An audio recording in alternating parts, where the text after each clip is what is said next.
Kata dia, King Solomon itu punya tempel kuil, dan tempel of King Solomon letaknya pas di bawah Al-Masjidil Aqsa. Apa maknanya? Bismillahirrahmanirrahim. Assalamualaikum warahmatullahi wabarakatuh.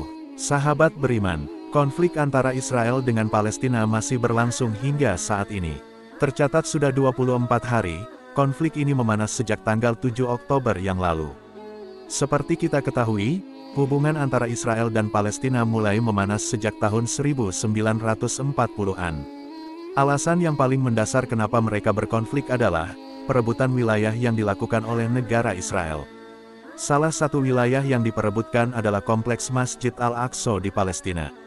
Masjid Al-Aqsa yang berada di kota tua Yerusalem, memiliki arti penting dan sangat sensitif bagi Israel dan Palestina, baik dari dimensi agama maupun kepercayaan mereka. Bagi umat Islam di Palestina maupun seluruh dunia, masjid tersebut dianggap sebagai tempat suci ketiga setelah Masjidil Haram di Mekah dan Masjid Nabawi di Madinah. Hal tersebut dikarenakan Masjid Al-Aqsa dipercaya sebagai tempat di mana Nabi Muhammad SAW melakukan perjalanan Isra dan Miraj. Sama halnya dengan umat Muslim, bagi warga Israel, Masjid Al-Aqsa atau Temple Mount dipandang sebagai tempat tersuci dalam agama Yahudi.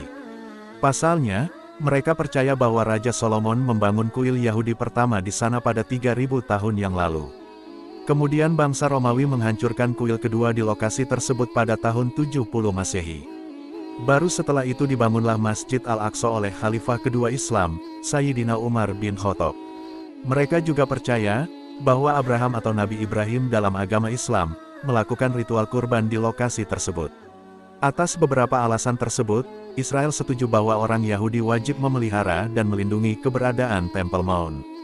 Hal tersebut sebagaimana disampaikan oleh Ustadz Abdul Somad dalam tausiyahnya berikut ini.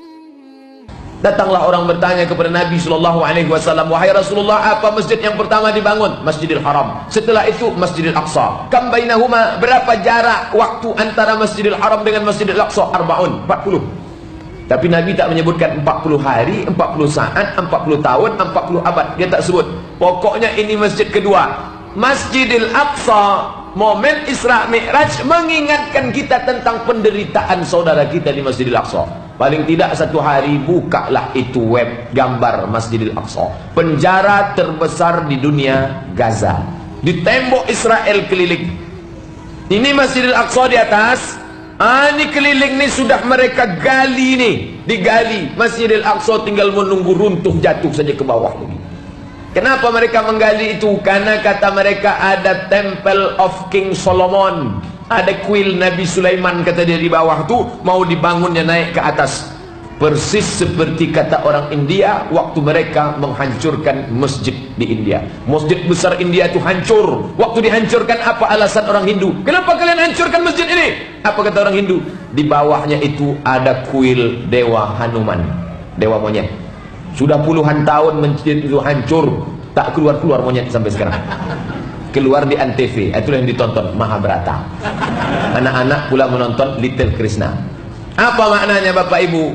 Tak Yahudi, tak Hindu, alasannya sama. Masjid kalian itu di bawahnya ada kuil nenek moyang kami. Na'udzubillah, na'udzubillah, na'udzubillah. Kalau naiklah kaum musyrik berdiri, mungkin mereka pun akan mengatakan itu di bawah Masjid Raudhatus Sholihin itu ada istana entah dewa apa pula kata dia. Bapak Ibu yang dimuliakan Allah Subhanahu wa taala, mengenang Masjidil Aqsa. Sekarang kalau menengok gambar Masjidil Haram, menengok gambar Masjid Nabawi, Masya Allah. Pernahkah orang menyandingkan 3 gambar? Masjidil Haram, Masjidil Aqsa, Masjid Nabawi. Padahal dalam satu hadis Nabi menyebut 3. Siapa yang salat di Masjidil Haram 100.000. Siapa yang salat di Masjid Nabawi 1000. Siapa yang salat di Masjidil Aqsa 500. Kenapa ini tak disandingkan? Ini megah, ini mewah di bawah kerajaan Saudi Arabia. Tapi ini di bawah tentara Israel, laknatullah alaihim ajma'in. Sahabat beriman, Masjid Al-Aqsa adalah masjid yang agung dan diberkahi oleh Allah Subhanahu wa Ta'ala, mempunyai kedudukan yang tinggi pada jiwa setiap Muslim. Dia adalah masjid yang telah disebutkan keutamaan dan keistimewaannya, baik dalam Al-Quran maupun hadis. Al-Aqsa, tempat yang dimuliakan oleh Al-Quran, yang penuh dengan keberkahan di sekitarannya. Di sanalah kemudian banyak kehidupan dari para nabi-nabi Allah Subhanahu wa taala.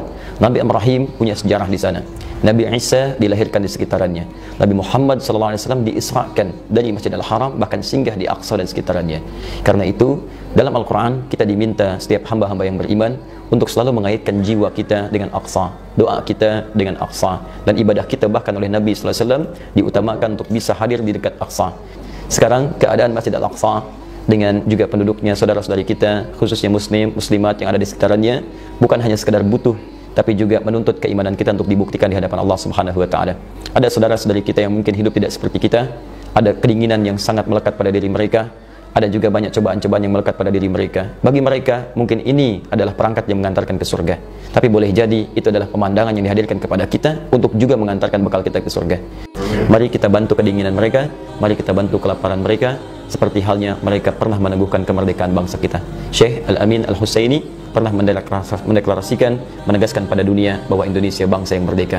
Maka puluhan tahun setelah itu, kini saatnya kita buktikan pada dunia bahwa Palestina adalah bangsa yang layak untuk merdeka, bangsa yang layak untuk mendapatkan kenyamanan hidup, dan bangsa yang mendapatkan suara dari Indonesia.